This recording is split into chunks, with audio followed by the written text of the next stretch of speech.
Hey, loyal listening audience. Thank you for tuning back in and listening to our podcast. Oh, man, I just said tuning, didn't I? I promised myself several months ago I would never say tuning because tuning does not apply to podcasts, but here I am saying it. Tuning, for those of you who don't know, has to do with actual radio dials when we used to have wheels that we would spin to literally change the tune of the frequency that was coming through. Man, I'm dating myself now, and I'm not even that old, I guess, comparative to radio and how long it's been around. But anyway, thank you for downloading the podcast. We always appreciate your listenership and joining in us on this journey as we continue to help augment people's own understanding of themselves and their world. Today's podcast is an interview that I conduct with a man named Yehuda Remer. And Yehuda and I met some months ago, and I think I may explain this in the interview when I introduce him, but he's really incredible.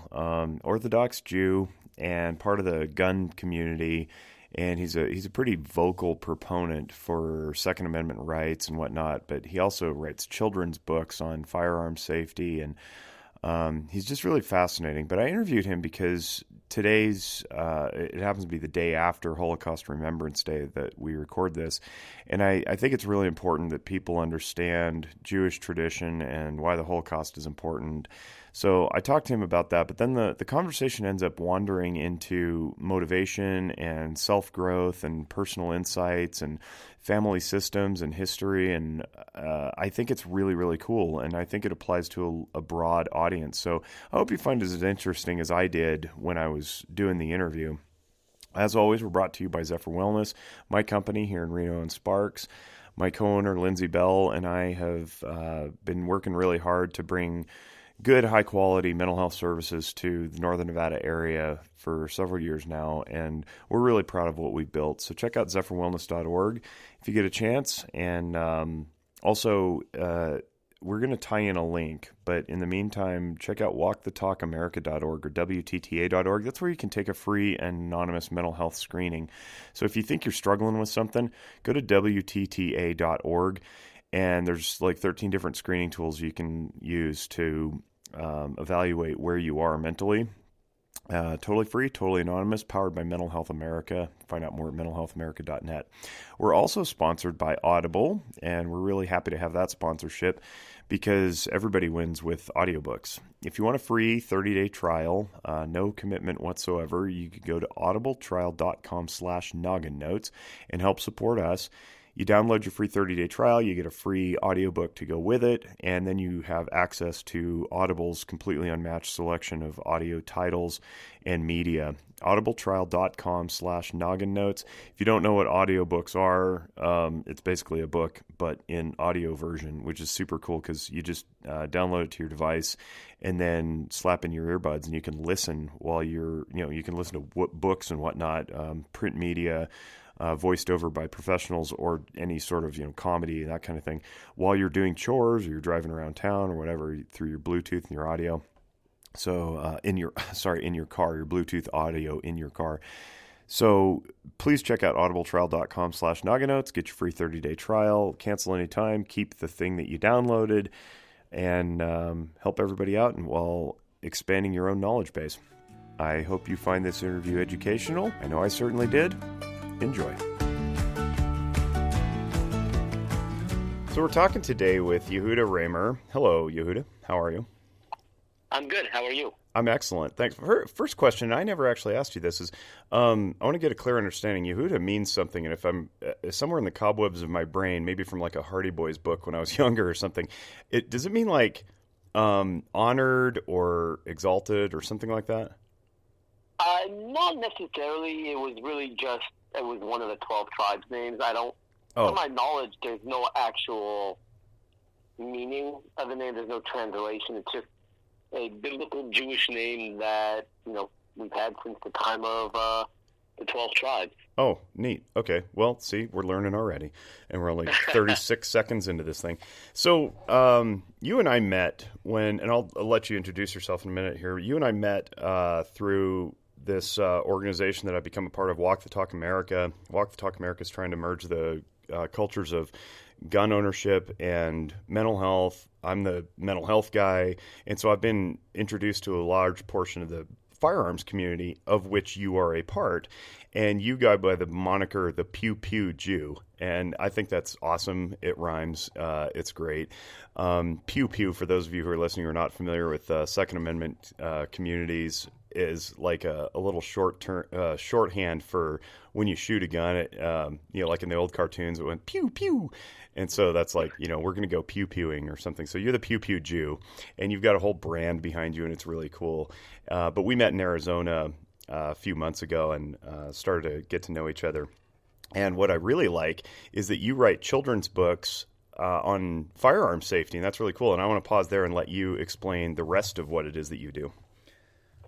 Yeah, so I began writing children's books. My first book I started writing in about 2011.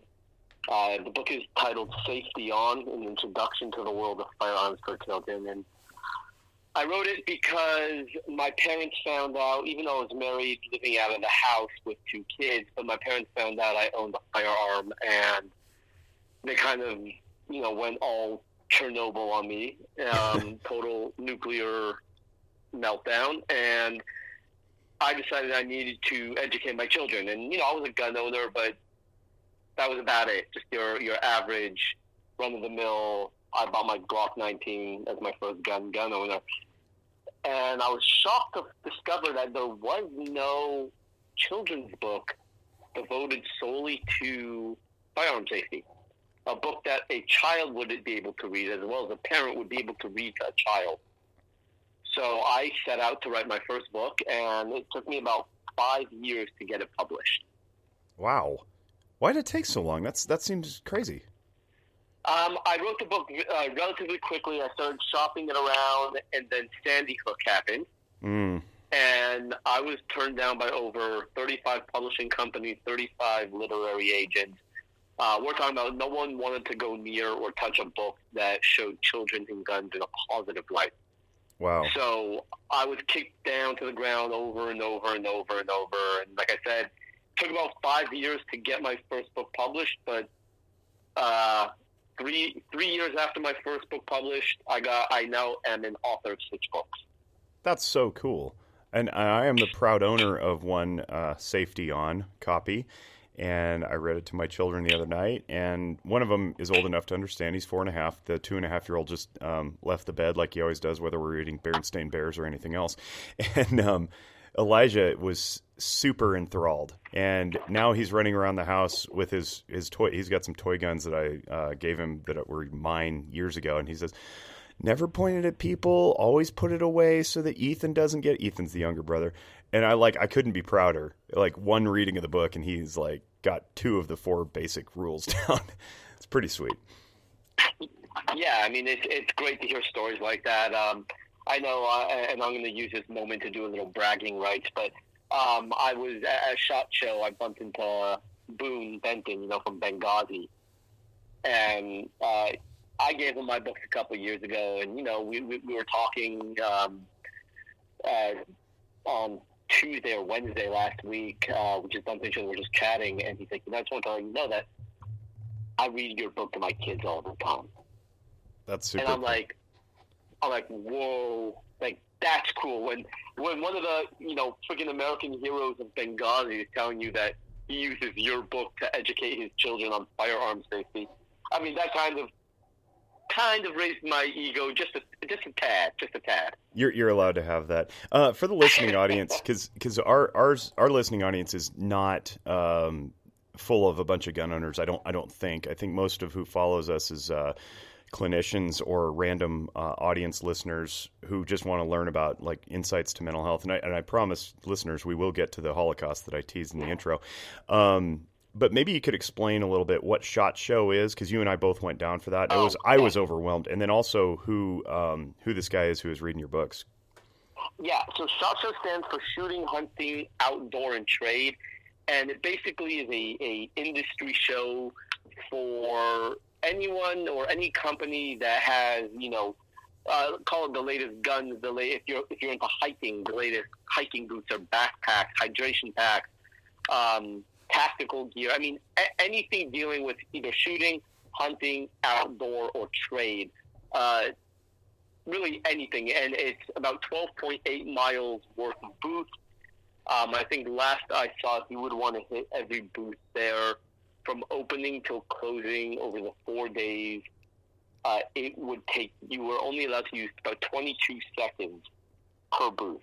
I saw that same infographic. Yeah, it was pretty overwhelming. I mean, it's overwhelming. I know I personally walked over 20 miles in 3 days. It's wild. And then in terms of the gentleman who said that he reads my books, Boone Benton was one of the 6 soldiers in Benghazi in Libya in 2012 who fought, at the embassy in a big battle fight. Not to get into politics, but if you haven't seen the movie 13 Hours, go see it. You'll figure out exactly who he is and what he did and why it's such a big deal that he told me that, he reads my book to his children. Yeah, and I think he's got something crazy like, 700,000 followers on Instagram or something like that. He's a big deal. I don't know how many, but he's a really down-to-earth, cool dude, so... I'm really glad that you got that opportunity. One of these days, maybe somebody will come to me, like some famous podcaster, like Joe Rogan, will be like, "I listen to your stuff all the time," and I'll get the same. I'll get the same feeling.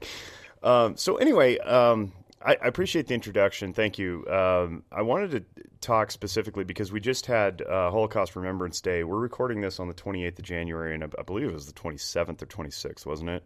Yeah, it was yesterday. Yeah, so it's the year 2020. In case you're listening to this at some point in the future, and this will release about a week from now. But I think it's really important to revisit history of all stripes and kinds. When I teach the basics of what mental illness is, I use an analogy that was taught to me by one of my mentors, Christian Conti. I got to give him a shout out.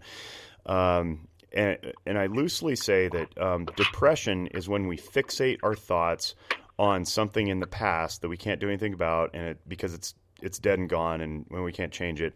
And anxiety is when we fixate our thoughts on something in the future that we can't do anything about because it's not here yet. And the key word there is fixate. If we dwell there for too long, what we end up doing is robbing ourselves of the present moment, and then we miss out on life, which gives us even more reason to be anxious or depressed. So that's not to say that we live in the present so often that we forget to reflect, right? And we forget to anticipate things in the future.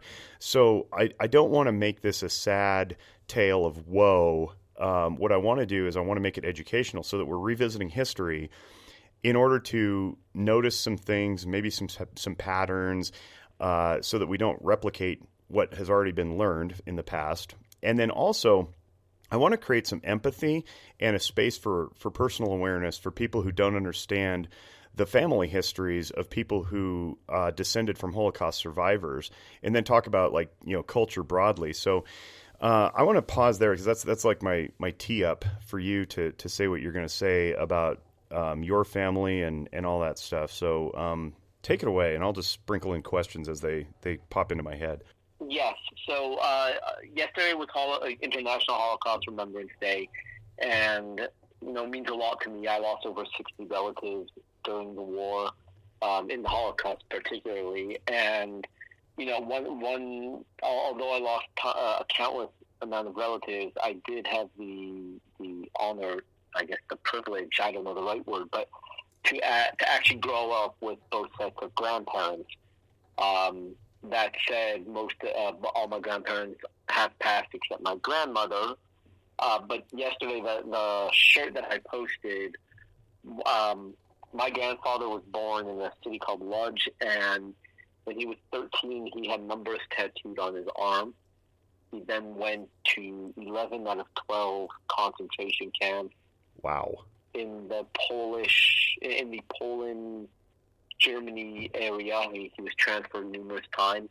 When he was 14, he was in Auschwitz, and he was pulling gold teeth out of dead bodies. At age 14, he did survive the war. He came over to America, joined the Air Force, fought in Korea, and then proceeded to live his life.